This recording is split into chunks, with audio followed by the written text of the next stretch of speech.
Nature is what nature is. There was once a time when being left-handed was considered evil and demonic, and left-handedness was trained out of people. And then we had a big public debate about it, and then we started accepting it. And you can look at the graph of the history of left-handedness, and it's really low, and then it goes a little bit lower, and then it spikes like crazy, and then it plateaus off.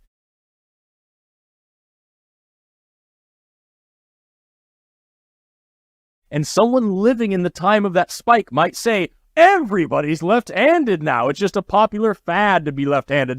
This woke ideology teaching everybody to be left-handed all of a sudden. No, that's just how many left-handed people there always were. And then it plateaus off. And we see the same thing now with gender diversity, with sexual diversity, be it trans people, intersex people, LGBT people of any flavor. They were always there.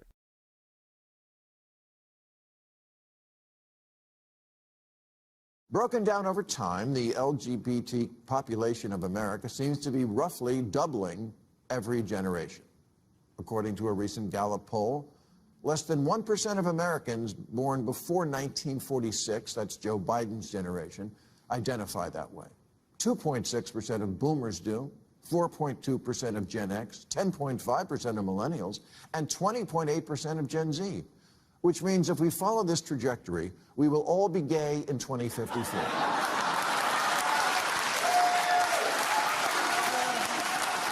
I'm just saying that when things change this much, this fast, people are allowed to ask, what's up with that? It wasn't that long ago when adults asked a kid, what do you want to be when you grow up? They meant, what profession?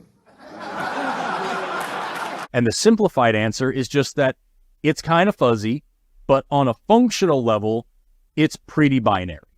And that's fine. You have a bimodal distribution, and you pick two arbitrary spots on the distribution, and you categorize them, and those are what you're going to label them. That's cool. And this brings us to the major problem with defining sex itself as a bimodal distribution, with the x-axis being defined not by a trait like height, but by sex. As evolutionary biologist Colin Wright says, quote, "The implication of the sex as bimodal position is that some males are more male than others, and some females are more female than others. For instance, is male A more male than male B?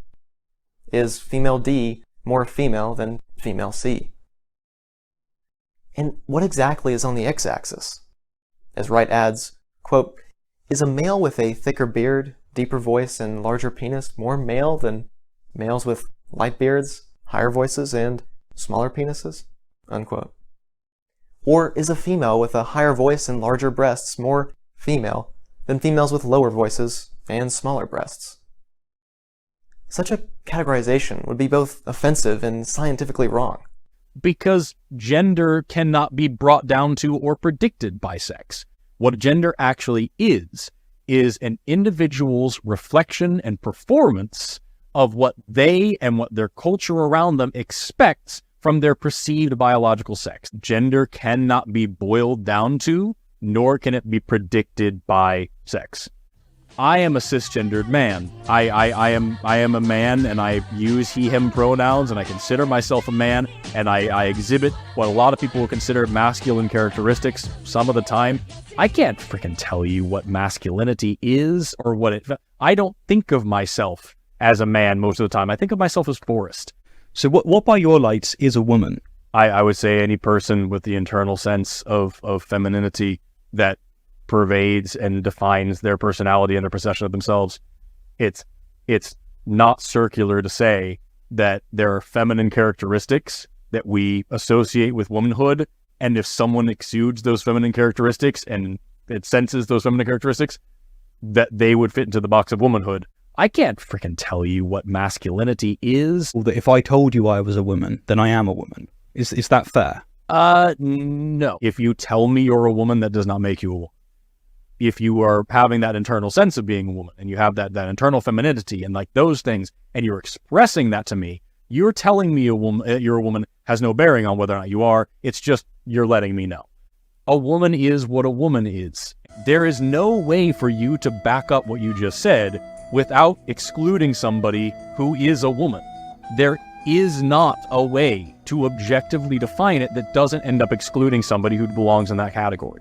The question is, are you going to respect me as a person and treat me the way that I want to be treated? Or are you going to say, I grew up with this understanding of how you're supposed to act, and therefore you need to do these things? You get right back to the argument of, oh, well, that's such a rare thing. Who gives a shit if it's rare? It's millions of people's lives, and you don't get to tell them what box they're in because it's convenient for you. I don't care about sports whatsoever, and I find it genuinely strange that so many people are willing to sacrifice human rights and dignity to spare football.